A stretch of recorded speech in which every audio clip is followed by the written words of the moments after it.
Zvonimir Ivisic made the decision in August to leave Croatia and come to Kentucky to play basketball. And this guy, I'm telling you, this is one of those guys that you're going to have a lot of excitement and a lot of buzz around his frame, the things he can do. Just a great day for Kentucky basketball. Now, after seeing what he's capable of doing, Kentucky fans are wondering, why did he have to miss half the season? The NCAA overlords who bring down their decisions like a Supreme Court of college athletics took their time when making their decision, and Kentucky fans started to apply a little bit of pressure. The member of our podcast, Buddy, Big Blue Bud, he just was like, what if we get a billboard? What if we put it outside of NCAA eligibility office? And in his first game, Zvonimir did something that Kentucky fans will never forget. The reason why Zvonimir missed 17 games stems from antiquated thinking on how the universities and the NCAA view big-time college athletics. Zvonimir's struggle to gain eligibility started back in August, when Kentucky's admissions department would not let him in.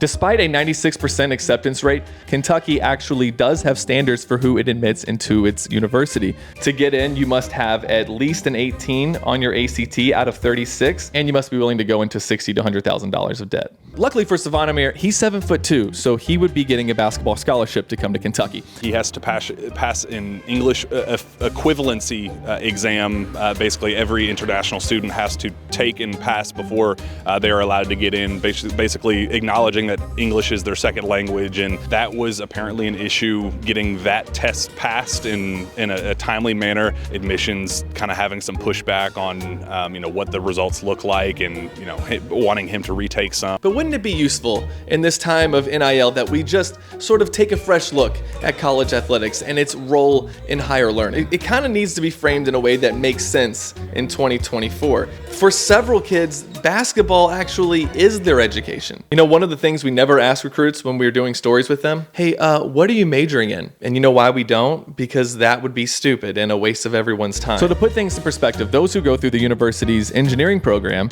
have made an average of like $70-something thousand after graduating, which will be useful considering all the debt that they're now in. If you're lucky enough to be accepted into the Kentucky School of Basketball program offered at the university to the most qualified students in the world, you could be set for life. Just in the last 13 years, graduates of this program, and sometimes it only takes 1 year to go through this program, have earned over $4 billion in NBA contracts alone. Those who didn't make it to the NBA are still having a career in the business of basketball. When it comes to preparing young people for a future in the field of their study and helping them obtain generational wealth, the basketball program is by far the most successful at the university at doing so. So it made sense that if Big Z was going to have a career in the basketball business, he needed to go to Kentucky.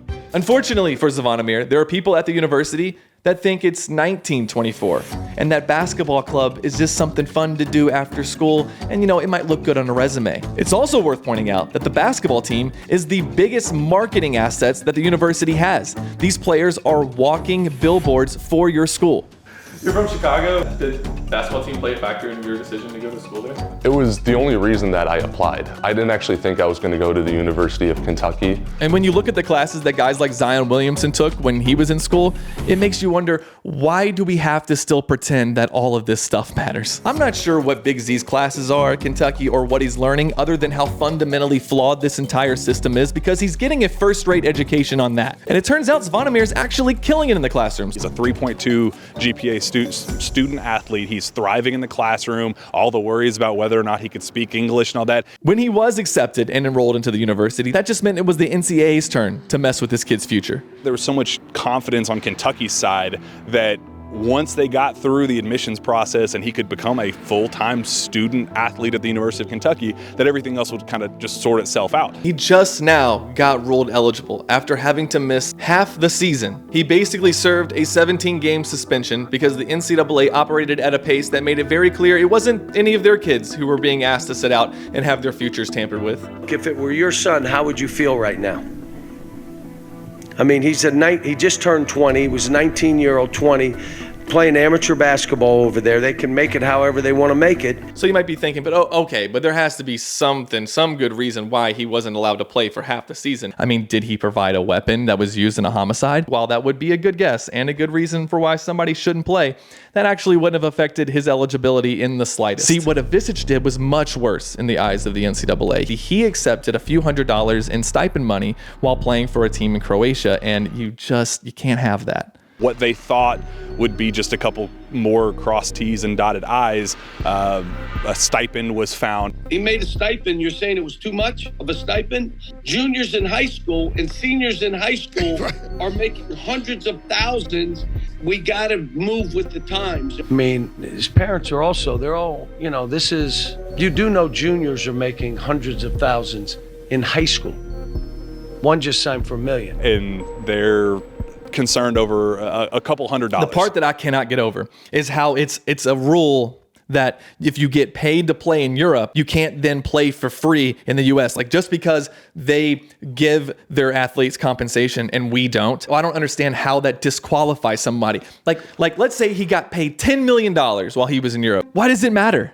Why does that matter? I don't understand. And while the NCAA provides no updates on this situation, Kentucky fans decided to give them a little nudge. Rub to No Good consists of me, Bradley, and then 2 burners on Twitter, Wildcat's Tongue and Big Blue Bud.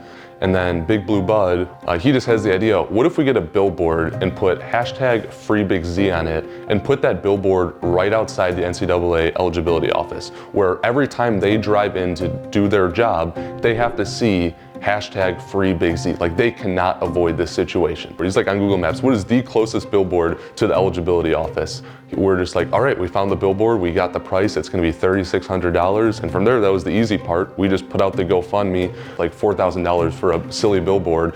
And according to John Calipari, it worked. Somebody told me they put up a billboard that probably worked. That's aggressive.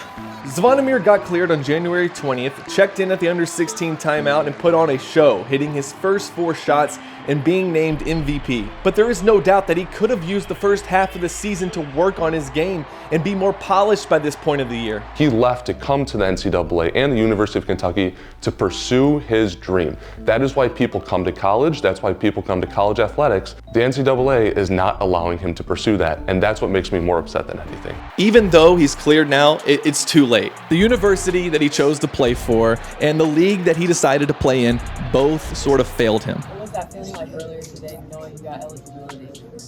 It was crazy. I was sweating like crazy because I was nervous. I didn't know what to do.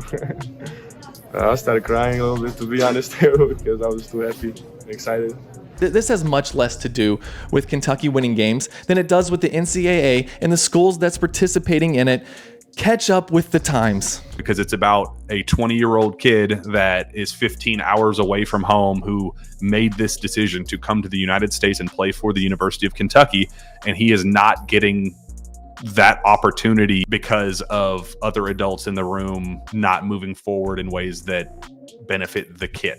They have messed with this kid's life and long-term goals at this point, all to keep up this facade that this is amateur athletics, which in the era of NIL is a level of denial so deep that it's like believing the Titanic is unsinkable today. We are well past amateurism. Yeah, it's beyond time to free Big Z, but even more important than that, it's time the NCAA wakes up to the other signs around them and the realities it's facing. The game has taken on a massive change, and it's time for them to act like it. For Kentucky Sports Radio, I'm Stephen Peak.